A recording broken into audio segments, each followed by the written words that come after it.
Let us read from 2 Kings chapter 19 verses 1 to 7. As soon as King Hezekiah heard it, he tore his clothes and covered himself with sackcloth and went into the house of the Lord. And he sent Eliakim, who was over the household, and Shebna the secretary, and the senior priest covered with sackcloth, to the prophet Isaiah the son of Amoz. They said to him, "Thus says Hezekiah, this day is a day of distress, of rebuke, and of disgrace. Children have come to the point of birth, and there is no strength to bring them forth. It may be that the Lord your God heard all the words of Rabshakeh, whom his master the king of Assyria has sent to mock the living God, and will rebuke the words that the Lord your God has heard. Therefore, lift up your prayer for the remnant that is left." When the servants of the king Hezekiah came to Isaiah, Isaiah said to them, "Say to your master, thus says the Lord, do not be afraid because of the words that you have heard, with which the servants of the king of Assyria have reviled me. Behold, I will put a spirit in him, so that he shall hear a rumor and return to his own land, and I will make him fall by the sword in his own land." The Assyrian Empire was a juggernaut in the ancient world, toppling kingdoms one after another. Its armies had already overthrown the northern kingdom of Israel, and many cities in Judah had fallen as well. The shadow of its might loomed large over Jerusalem, threatening to crush it like countless others before. Hezekiah, king of Judah, felt the weight of this impending doom. He tore his clothes and covered himself in sackcloth, a gesture of deep mourning and humility before God. For Hezekiah, the stakes were higher than just his own survival or the preservation of his throne. He was burdened by the possibility of the temple of the Lord being desecrated, and more profoundly by the defiance and mocking of the living God by the Assyrian king.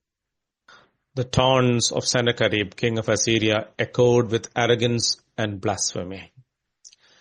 Like the Philistine giant Goliath, who mocked the God of Israel, Sennacherib's officers hurled insults, not just at Hezekiah, but at the God of Judah. For Hezekiah, this wasn't merely a political crisis. It was a spiritual affront. His response mirrored that of David when he faced Goliath, indignation on behalf of the living God. David's words, "You come to me with a sword and with a spear and with a javelin, but I come to you in the name of the Lord of hosts," resonate here. Like David, Hezekiah's trust was in the power and sovereignty of God and not in human alliances or strength. Earlier in his reign, Hezekiah had faltered and sought help from Egypt, a decision born out of fear and desperation. But now, confronted by an even greater threat, he displayed a remarkable transformation. Instead of leaning on foreign powers, Hezekiah turned to the prophet Isaiah and pleaded for intercessory prayer. "Lift up your prayer for the remnant that is left." This act of humility and dependence on God was a turning point. As Corrie ten Boom wisely said, "You may never know that Jesus is all you need until Jesus is all you have." God's response to Hezekiah through Isaiah was immediate and reassuring. The Lord declared that he was fully aware of Sennacherib's insults and that he would act decisively. He said, "Behold, I will put a spirit in him so that he shall hear a rumor and return to his own land. I will make him fall by the sword in his own land." What a comforting reminder that our God is never caught off guard. He sees every threat, every injustice, and every act of defiance against him. His plans are never thwarted, and his timing is always perfect. Sennacherib, undeterred by the initial prophecy, sent a letter to Hezekiah, mocking his faith and warning him not to trust in God's promises. The letter was a brazen challenge, dripping with contempt for the living God. Hezekiah's reaction was profoundly instructive. He took the letter and spread it out before the Lord in the temple. What a picture of casting one's burdens upon God. Hezekiah's prayer was a masterclass in faith and humility. He began by acknowledging God's sovereignty. He said, O Lord, the God of Israel, enthroned above the cherubim, you are the God, you alone, of all the kingdoms of the earth, you have made heaven and earth. Hezekiah didn't deny the reality of the situation.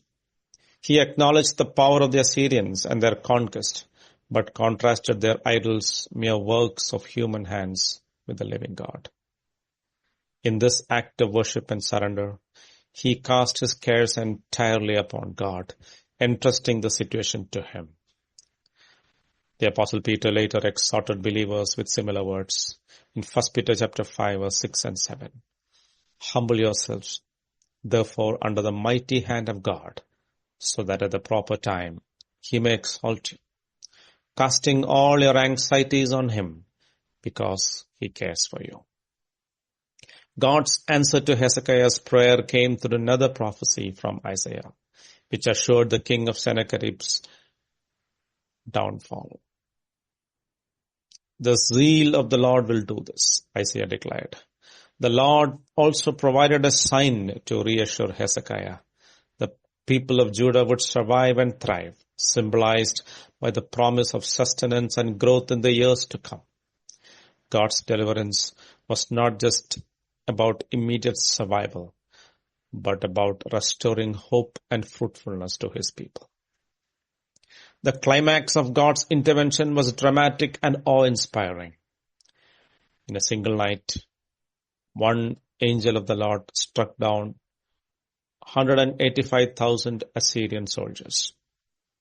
The mighty Assyrian Empire was brought to its knees not by human armies, but by the power of God.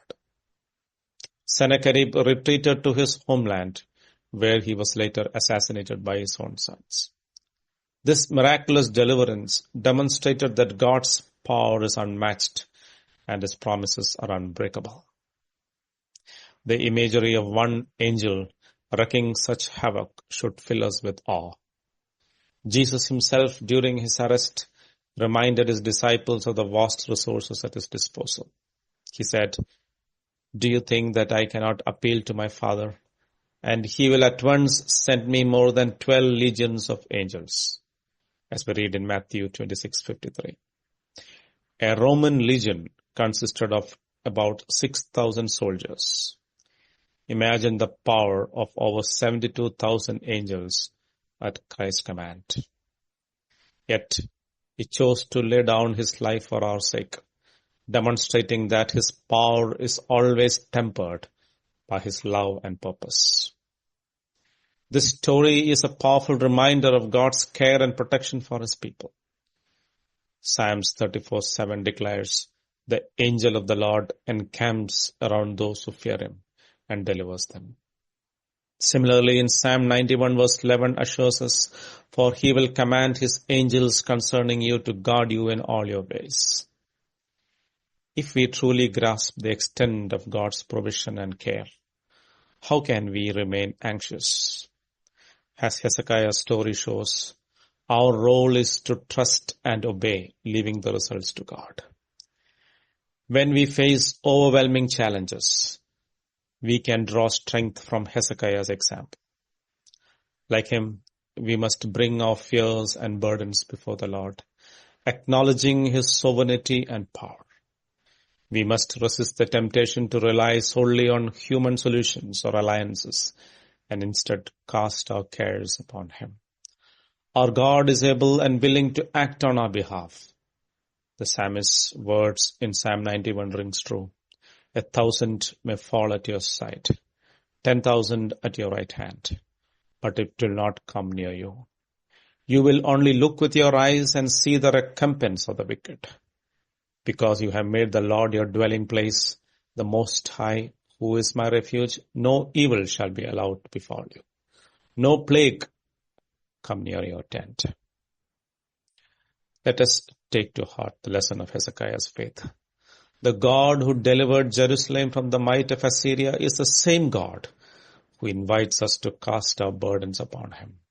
He cares for us deeply, and no problem is too great for him to handle.